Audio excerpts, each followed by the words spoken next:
l'Université internationale de Rabat compte aujourd'hui plus de 3400 étudiants. C'est plus de 30% de boursiers, donc une vraie mixité sociale.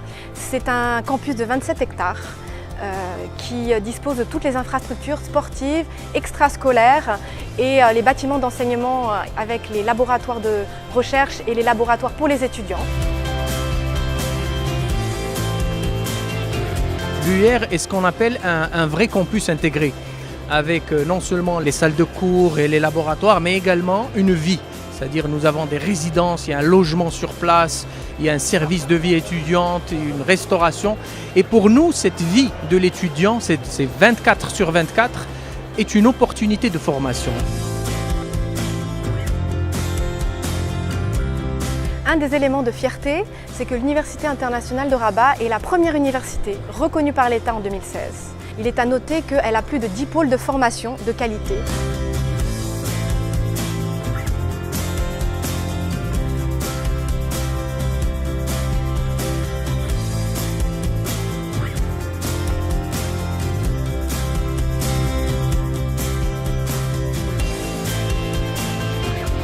L'Université internationale qui a été initiée en 2005 avec un objectif, c'est d'offrir à des jeunes issus du milieu modeste de la rive sud donc une formation d'excellence et en leur donnant aussi le double diplôme, c'est-à-dire un diplôme d'un pays occidental, notamment au démarrage, c'était avec les universités françaises.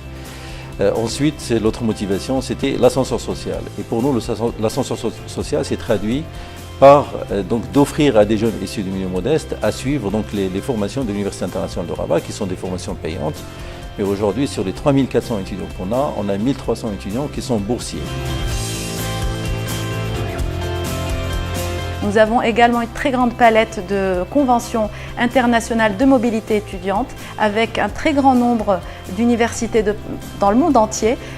Aujourd'hui, nous en sommes à peu près 107 partenaires internationaux et plus de 25 pays avec lesquels nous avons signé des accords de partenariat de mobilité donc étudiante. Pour réussir ce projet, il fallait mobiliser la diaspora marocaine, c'est ce qu'on a réussi à faire aujourd'hui parce qu'on a 80 chercheurs et enseignants-chercheurs permanents de l'université qui sont des Marocains qui sont rentrés de l'étranger, de grandes universités comme McGill, l'Université de Leeds, George Mason et d'autres universités, UCLA et d'autres universités prestigieuses, ainsi que des universités françaises bien sûr. On a également des collègues qui sont américains, français. En tout cas, il y a aujourd'hui un vrai corps professoral dont une majorité sont issus de la diaspora. Aujourd'hui, l'Université internationale de Rabat se distingue par sa position de leader en matière de dépôt de brevets au niveau national, mais également au niveau africain. Elle a totalisé aujourd'hui plus de 240 brevets, dont une quarantaine au niveau international. Nous avons eu pour cela une reconnaissance au niveau national à travers le prix de l'innovation qui a été remis par le chef du gouvernement, mais également par le prix de l'innovation technologique qui a été octroyé l'an dernier par le ministère de l'Industrie. Nous avons également pu obtenir le prix de la compétitivité université-entreprise qui dénote de l'ouverture de l'université sur son milieu économique et industriel.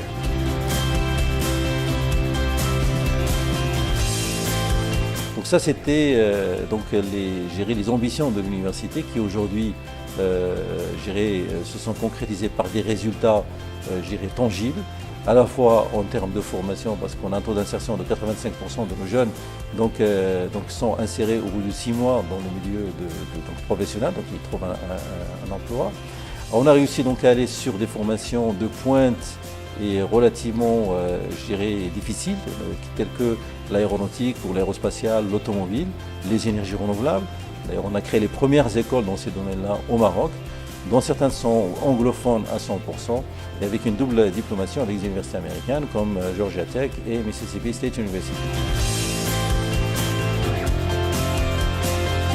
L'Université internationale, c'est une fierté marocaine qui se veut, dans son identité et dans son ADN, une université africaine et de rang mondial, avec et en essayant de suivre tous les standards internationaux et de se positionner au niveau africain et au niveau mondial.